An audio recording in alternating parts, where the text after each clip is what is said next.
নমস্কার বন্ধুরা, আজকে ব্রোকলির দারুণ নিরামিষ একটি রেসিপি নিয়ে এসেছি। একবার এই পদ্ধতিতে বানিয়ে দেখুন, বাকি সব পদ্ধতি ভুলে যাবেন। এতটাই সুস্বাদু হয়, খুবই সাধারণ রান্না, একদম কম মশলায়, আর খেতেও দারুণ হয়। চলুন তাহলে রেসিপিটা দেখে নেওয়া যাক। তো প্রথমেই দেখুন, এখানে মিডিয়াম সাইজের একটা ব্রোকলি নিয়েছি আমি। ব্রোকলিটাকে প্রথমে এইভাবে কেটে নিতে হবে। এই ব্রোকলির ফুলগুলোকে আলাদা করে নিতে হবে, দেখুন এইভাবে। আর তারপরে যে বড় ফুলগুলো আছে সেই বড় ফুলগুলোকে এইভাবে মাঝখান থেকে একটু কেটে নেব। এই রেসিপির জন্য এইভাবে একটু ছোট করে ব্রোকলিটাকে কাটতে হবে। তো দেখুন বন্ধুরা, ব্রোকলিটাকে কেটে নিয়েছি। এখন খুব ভালো করে ধুয়ে নিতে হবে। তো 2-3 বার জল পাল্টিয়ে আমি ব্রোকলিটাকে ধুয়ে নিয়েছি। এখানে দেখুন, এখন এগুলোকে একটা প্লেটে তুলে নেব।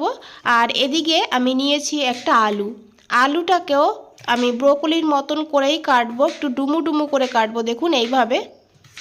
এখানে আলুটাকেও খুব ভালো করে ধুয়ে নিতে হবে। আর এখানে আমি আলু আর ব্রোকলি ধুয়ে নিয়েছি। এদিকে একটা কড়াইতে জল গরম বসিয়ে দিয়েছিলাম, জলটা গরম হতে শুরু করে দিয়েছে।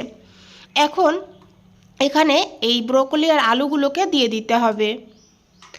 আর এখন খুব ভালো করে একবার একটু মিশিয়ে দেব, যাতে সমানভাবে সব সবজিগুলো একটু ভাপানো হয়, সেই কারণে।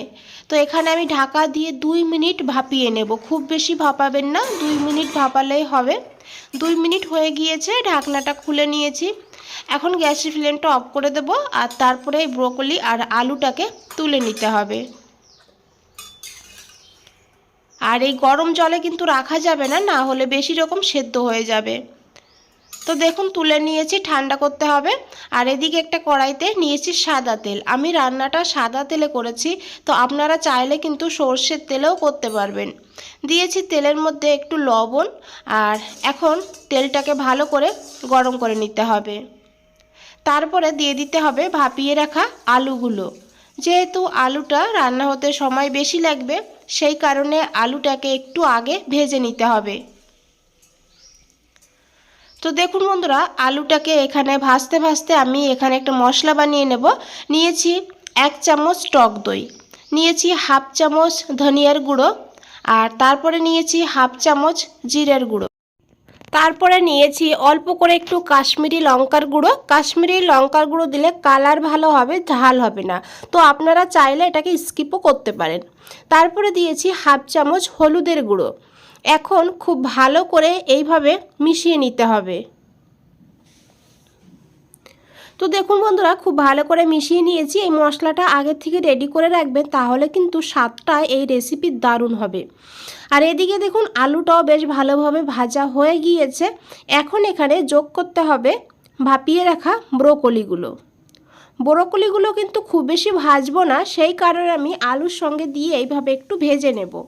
আপনারা চাইলে আলাদা করেও ভাজতে পারেন, তবে তেলের পরিমাণও বেশি লাগবে, আবার সময়ও বেশি লাগবে। তো দেখুন ব্রোকলিটাকেও হালকা করে একটু ভেজে নিয়েছি। এখন এই আলু আর এই ব্রোকলিটাকে নামিয়ে নিতে হবে।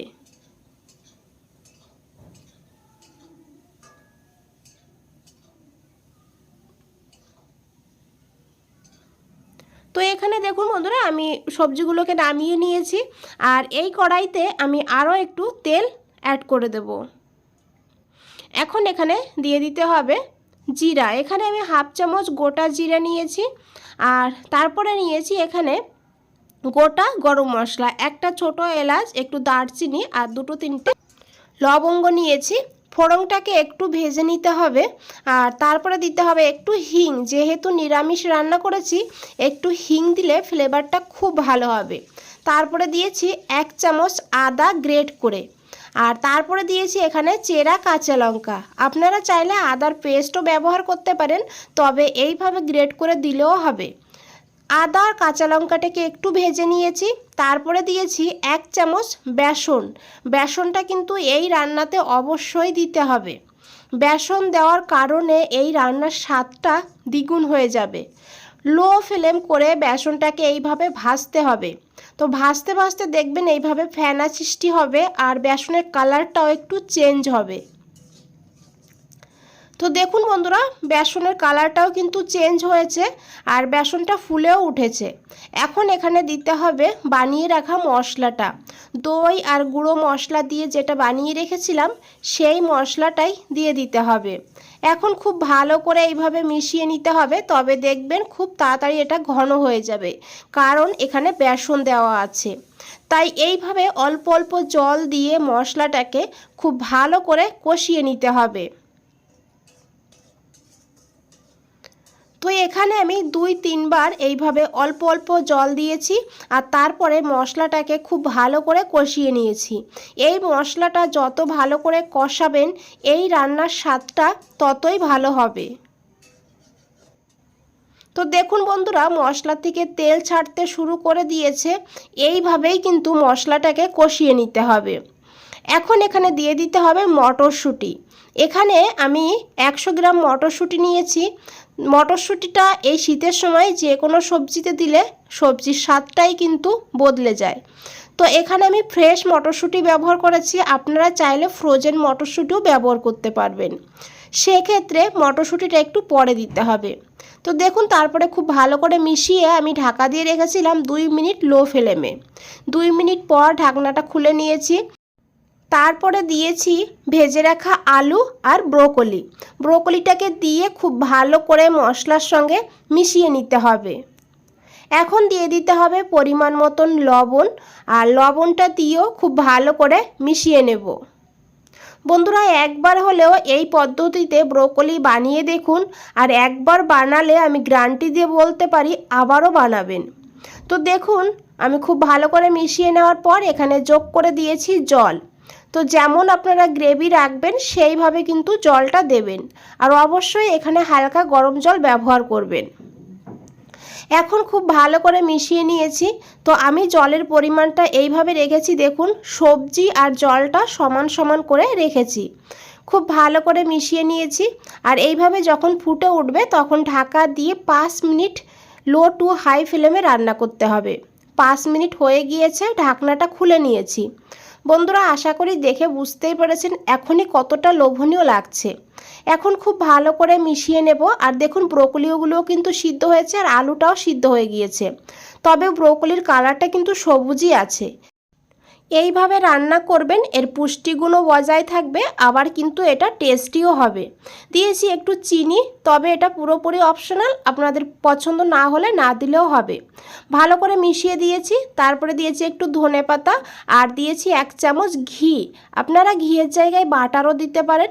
আর এখন গ্যাসের ফ্লেমটা অফ করে দিয়েছি। খুব ভালো করে মিশিয়ে 2 মিনিটের জন্য স্ট্যান্ডিং টাইমে রেখে দিতে হবে। 2 মিনিট পর বন্ধুরা ফিরে এসেছি। এটা কিন্তু দেখতে যতটা লোভনীয় লাগছে, খেতে কিন্তু তার থেকে বেশি স্বাদ। একবার হলেও এইভাবে বানিয়ে দেখুন, তারপরে আমাকে কমেন্টে জানান আপনাদের কেমন লেগেছে। বন্ধুরা, রেসিপিটা ভালো লাগলে অবশ্যই একটা লাইক করে দেবেন, আর বন্ধুদের কাছে যতটা পারেন শেয়ার করবেন। আর নতুন বন্ধুদের বলছি চ্যানেলটা সাবস্ক্রাইব করে পাশে থাকুন, নিচে বেল আইকনটা আছে প্রেস করে রাখুন। আর বন্ধুরা, এটা কিন্তু ভাত পাশাপাশি রুটির সঙ্গেও খেতে দারুণ লাগে। বন্ধুরা, আজ তাহলে এই পর্যন্তই। ফিরে আসছি নতুন কোনো রেসিপি নিয়ে। ভালো থাকবেন, সুস্থ থাকবেন, সবাইকে অনেক অনেক ধন্যবাদ।